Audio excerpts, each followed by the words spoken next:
भागामध्ये यमुनानगर झोपडपट्टी आहे। इथे पाण्याचा प्रश्न गेल्या 15 वर्षापासून त्याच्यापेक्षा जास्त वर्षापासून सुरू आहे।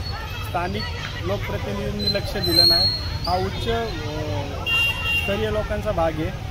यमुनानगरसारख्या ठिकाणी गरीब लोक राहतात, कुठेतरी भेदभाव करण्याचा प्रयत्न केला जातो आणि त्यांना पाण्यासाठी प्रत्येक वेळेस त्यांची अडवणूक केली जाते, त्यांना वेठीस धरलं जातं। आज गेल्या 5 दिवसापासून त्यांना पाणी नाही।